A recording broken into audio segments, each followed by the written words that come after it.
नमस्कार। 2023 की महाभारत आप देख रहे हैं और आपके साथ मैं हूं पुनीत।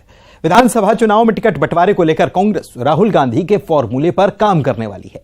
कर्नाटक चुनाव में उम्मीदवार चयन करने वाली राहुल की टीम अब मध्य प्रदेश में एक्टिव हो चुकी है। यह टीम टिकट के दावेदारों का सर्वे करेगी, साथ ही कमलनाथ के अब तक हुए सर्वे का भी फीडबैक लेगी। समीक्षा के बाद ही उम्मीदवार के नाम फाइनल किए जाएंगे। पूर्व मंत्री सज्जन सिंह वर्मा ने कहा कि टीम ने प्रदेश में सर्वे शुरू कर दिया है और भरोसा यह है कि कर्नाटक की तरह इसी फॉर्मूले से मध्य प्रदेश में भी कांग्रेस को जीत मिलेगी। नहीं, देखिए, कर्नाटक के चुनाव में एक बड़ी महत्वपूर्ण टीम राहुल जी की निजी टीम लगी थी।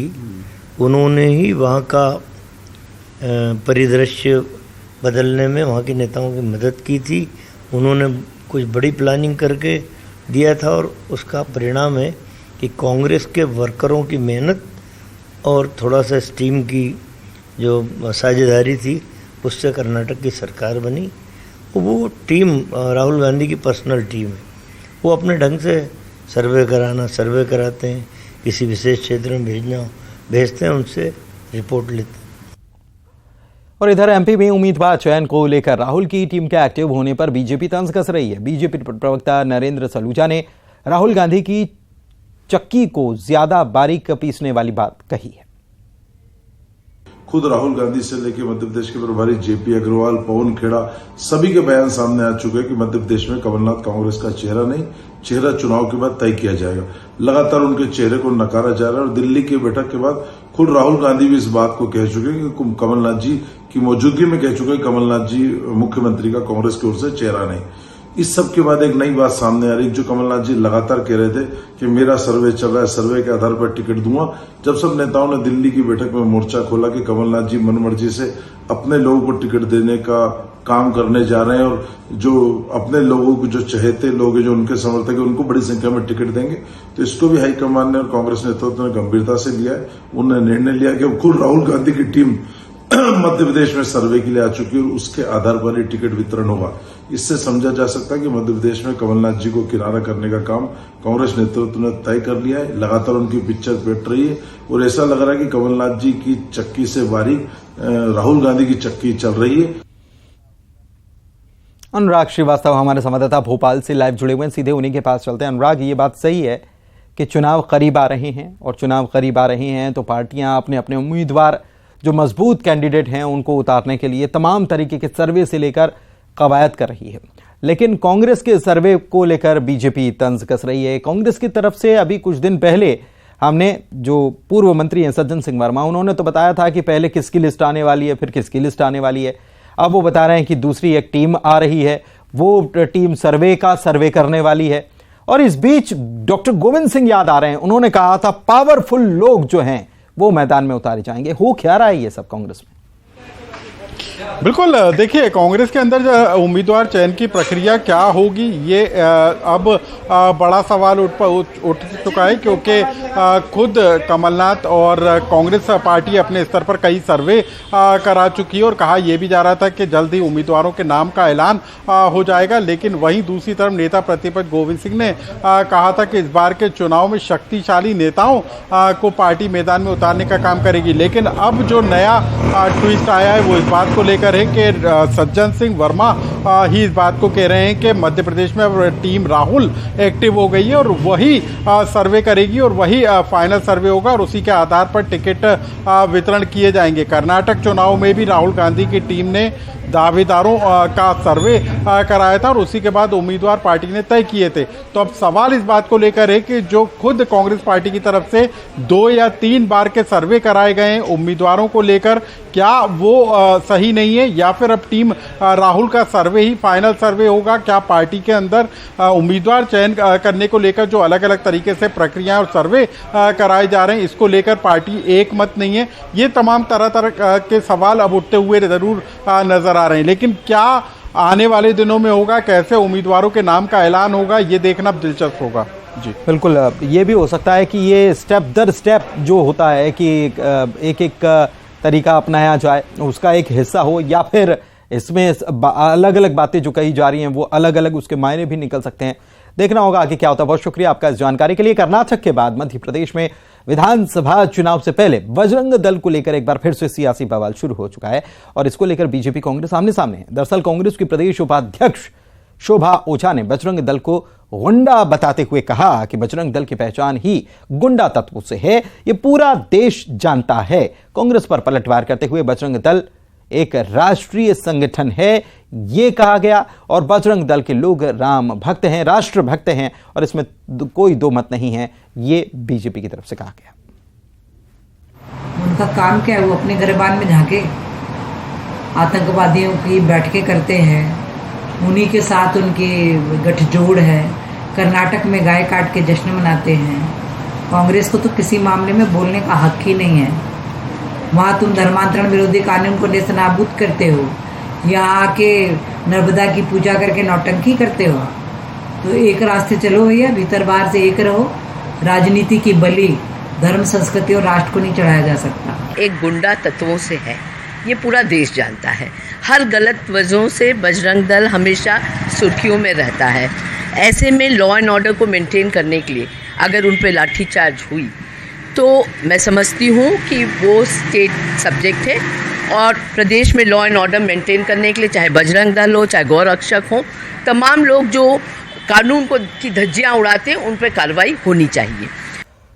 अरुण त्रिवेदी इंदौर से हमारे संवाददाता लाइव जुड़े हुए, सीधे उन्हीं के पास चलते हैं। अरुण, चुनाव करीब है, बजरंग दल की चर्चा एक बार फिर से होने लगी है। बजरंग दल की चर्चा इसलिए भी कि इंदौर में जो बीते दिनों हुआ था, बजरंग दल ने जो प्रदर्शन किया उस पर लाठीचार्ज, लेकिन बजरंग दल तो मांग तो कुछ और कर रहा था। गुंडा तत्व कांग्रेस उसे मान रही है, ये क्या सियासी हवा का रुख नहीं मोड़ देगा ये सब?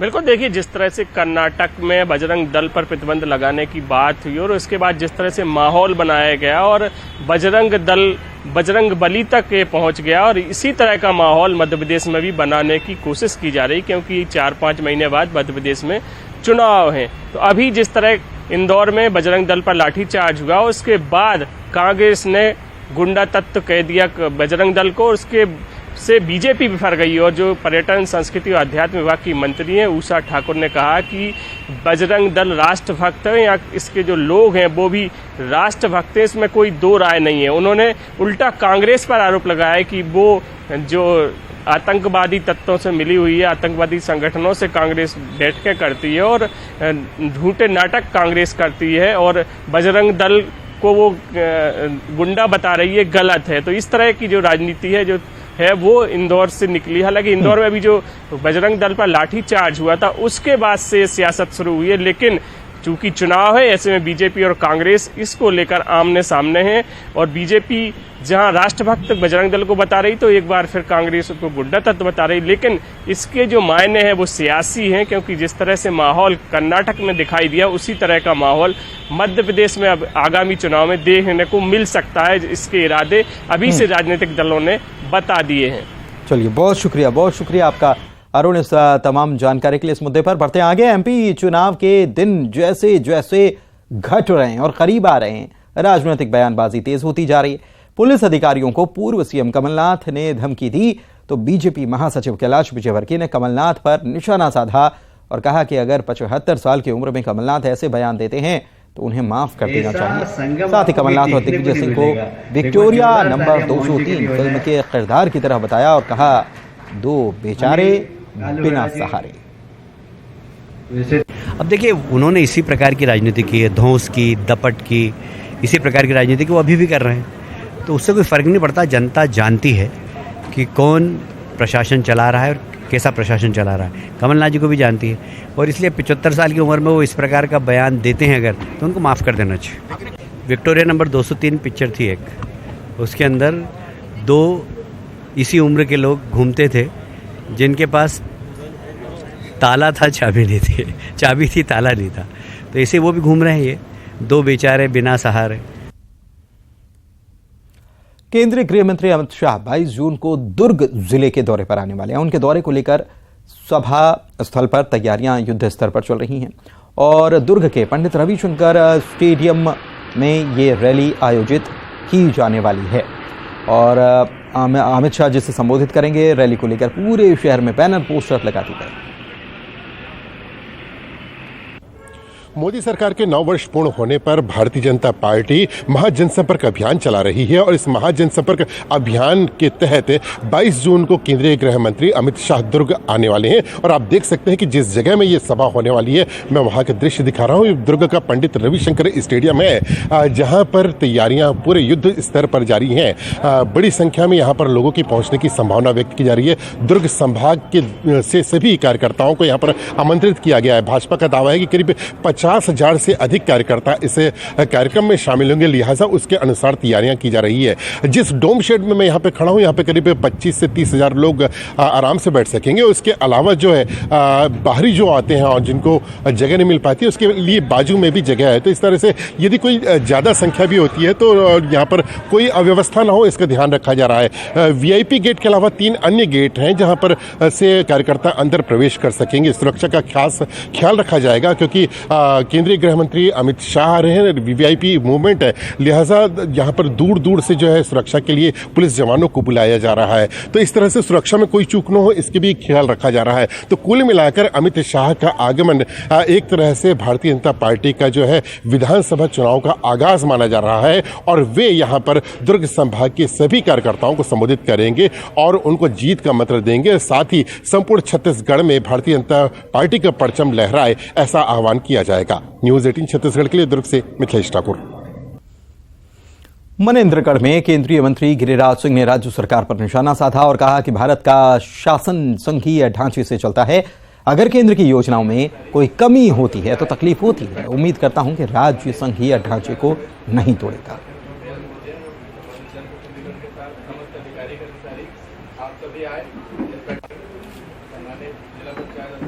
भारत संघीय ढांचा से चलता है और कोई सरकार, अभी देखिए पारिवारिक लाभ देता हूं, कोई गरीब मरता है 20,000,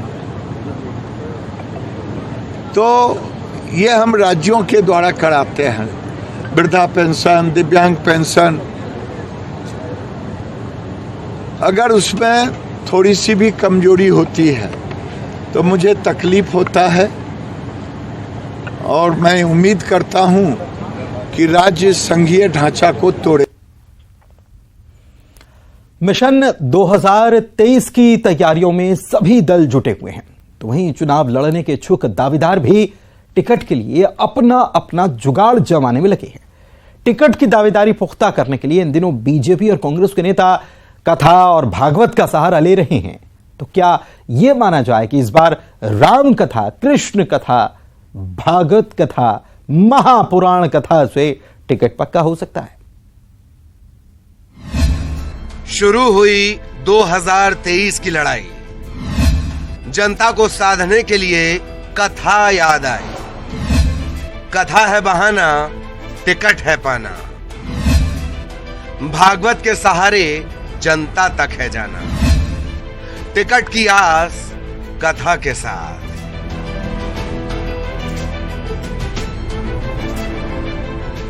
एमपी में चुनावी बिसात बिछ गई है। बीजेपी हो या कांग्रेस, सभी के अपने अपने दावे हैं। कांग्रेस 150 सीट जीतने का दावा कर रही है। बीजेपी सर्वे करवाकर अच्छे उम्मीदवार की तलाश में है। अब ऐसे में टिकट की चाह रखने वाले नेता अपनी अपनी पार्टी के वरिष्ठ नेताओं के करीब जाने की कोशिश में जुट गए हैं और जुट गए हैं ये दिखाने में कि जनता उनके साथ है। इसके लिए रास्ता चुना गया है कथा का। कोई भागवत करवा रहा है तो कोई शिव कथा। वही ये कथा है जिसमें ये बताया जाता है कि भगवान ने अगर इतना संघर्ष अपने जीवन में किया है तो हम मनुष्य को भी उतना करना पड़ेगा। मैं तो हर किसी से एक सुंदर बात कहता हूँ कि जब हम कृष्ण कथा की बात करते हैं तो मुझे सबसे अच्छी बात क्या लगती है कि उससे ये प्रेरणा मिलती है कि भगवान कृष्ण जेल में पैदा हुए थे, हम सब तो हॉस्पिटल में या घर में पैदा हुए। जो व्यक्ति जेल में पैदा होने के बाद एक आम आदमी की यात्रा को एक राजा की यात्रा में बदल सकता है, तो ये यात्रा कितनी बड़ी रही होगी जिससे हमें सीखने को मिले। नेता कहते हैं ये कोशिश है सीखने की, संघर्ष कैसे किया जाए। लेकिन क्या इसके पीछे कोई और उद्देश्य है?